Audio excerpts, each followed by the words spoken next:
everyone involved just how well they did. From the actors to the tiny little details to music, like everything was bang on. Oh, can I speak now? You may. Screen slaves. Hi, I'm Missy, And I'm Kay. and we are the Screen Slaves. We just came back, as in got home within the hour, from seeing the premiere screening of The Invisible Man. Wherever you go, Hello? I'm standing right behind you. I know you better than anyone else in the world. We want to just basically let you know this is not going to have spoilers in it. We're only giving our thoughts and feelings, the overall vibe that we walked away with, and at the end, whether or not we think it's worth seeing if if you're into this kind of movie. So we're going to touch on a few different things, but again, there's no spoilers. We're not ruining anything for people. We know we're seeing this ahead of a lot of people. It hasn't released, I don't think. So anyway, Oh, wait. The only spoilers would be how we feel about it. exactly. I want to say a quick thank you to Universal Studios and to Hoyts Norwood for giving away a bunch of tickets and letting us go. They also had free popcorn and drinks, and it was very much appreciated. It would have been even more appreciated if we didn't buy our own before going to the door. Well, okay, I didn't know that we got complimentary goodies, so RIP $22. All right, if you'd like to replenish that, we'll leave our PayPal down below. No. No. All right, so for anyone who doesn't know, this is originally a book by H.G. Wells, and it was made into a movie in 1933, 30-something, 1930-something. And Good to know, good to know. yeah, basically, this new one stars Elizabeth Moss, and you probably know her from The Handmaid's Tale. Haven't seen it, hear good things. So I personally went into this movie completely blind. I didn't want to watch the trailer. I didn't want to know what it was about. I just wanted to go and see it. But Kane, as someone who actually saw the trailer, I didn't see it properly. okay, I went past it on Twitter. okay, So I didn't even hear it. I just yeah. saw like a couple of scenes of it kind of thing. I do think this is a movie that snuck up on a lot of people. I personally love horror movies, and I'm especially a fan of Lee Winnell, who had a huge part in this movie.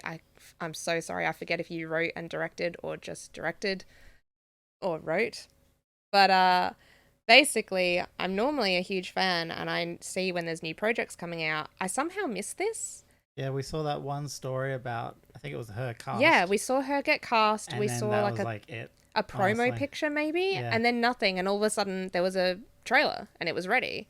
So I guess I am just gonna say it is a horror of sorts. I see it as more thriller, psychological kind of thing. It's definitely edge of your seat, very much you've got a lot of tension, and it creates a really creepy atmosphere throughout the whole thing. I was really impressed. I am a horror movie junkie, and the fact that I was actually uncomfortable for a lot of the movie says a lot about, everyone involved, just how well they did. From the actors to the tiny little details to music, like everything was bang on. Oh, can I speak now? You may. I'm too hyped about this movie. I'm like annoying myself. You very much enjoyed this movie, I and that's did. good to see, but so did I.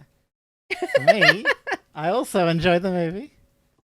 For me, I'm a little more, I like formula to things, so if I was going to touch on anything first, personally, I think the acting was done very well. Even if some characters didn't have bigger roles as others, it was really delivered. And what's his name? Elizabeth Moss, was it? Elizabeth Moss, yes. For such a strange looking person, I don't know if that added to it, but she was good in it. Like, she did well. Very believable characters. Mm-hmm. Sound cues were great. I think this is something you need cinema or surround sound to see, because it's like very low, but then those moments, just real hard hitting sounds that can. I wouldn't put them in the same category as jump scares. It's more impactful is probably the word I would use. Kind of like if you've seen John Wick and you hear them hitting each other and you're like, you can feel it. Yes. That's the way sound was used in this. What was another one? There were some jump scary moments, but it's Yeah. not the cheap It's version. not the cheap version. It wasn't loud music that was designed to scare you or something really obvious. It was very much a part of the story and just added to everything in a really cool Also, way. I do want to note the pacing is done very well. Yes. It's without, yeah, just don't want to spoil anything. Just the pacing is Yeah. good. It's basically all build up. There really were hard. there are scenes that stay with you. There were little, like, anything from small subtle things to, like, obviously major parts of the story where it was just sort of gasp and, oh my gosh, did that really happen, or how clever. Just a lot of little things to really appreciate the movie. Like, I'm trying to describe it without giving anything away. But I will say it was slightly predictable in parts.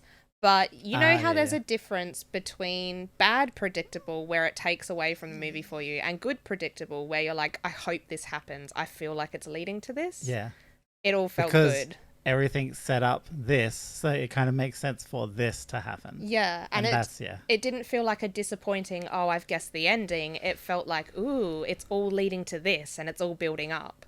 It's very cool. Do you recommend it? Honestly, yeah. I'm a tight ass and I don't pay for very many movies. I was sort of on the fence about this one, even after finding out, all the people involved with it. I honestly think this is worth your money. I think this is worth a watch if you're into horror or thrillers or... Oh, well, also, I don't know, if you're a horror fan, you probably know Blumhouse. Yes. And for me personally, or both of us, they've been like... They're on fire. I think they've got like an 80% rate of, you see Blumhouse, you're like, at the very least, this is going to be good.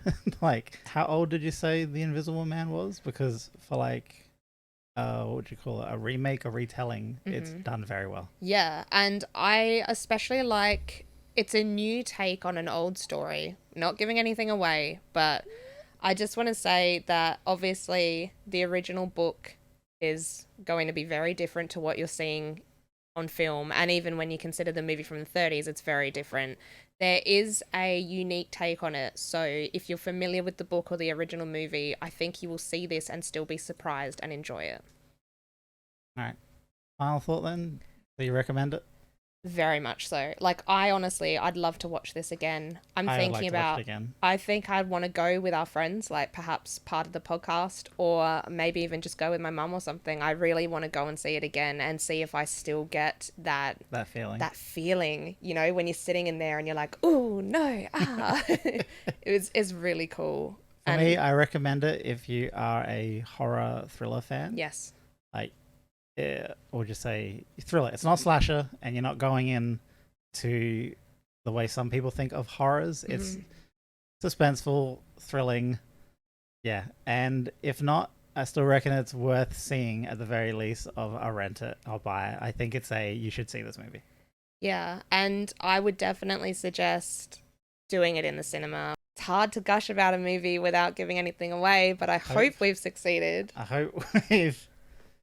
What do you call it? I always hate building people, like, their expectations Oh, up. yeah. Like, we're not going to be like, hey, this is 10 out of 10, going to blow your mind. But I confidently walked out of this wow. I confidently walked out of the cinema and said to Kane, this was a 9 for me.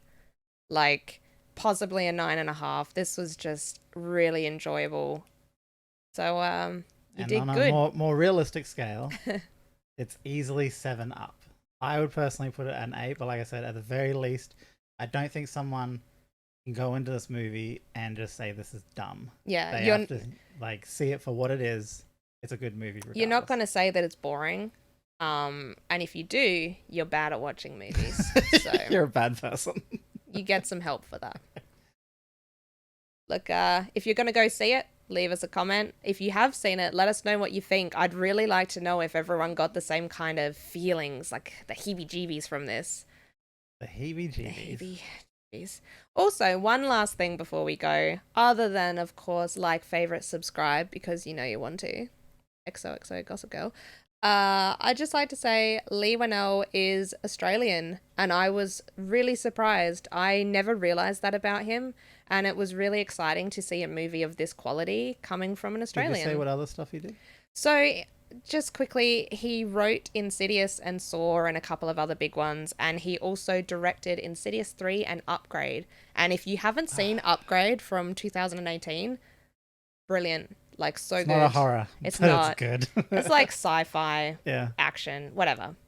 Just go. Another time. Go Another see time. everything. See everything he's ever made, Okay. and then tell us what you think.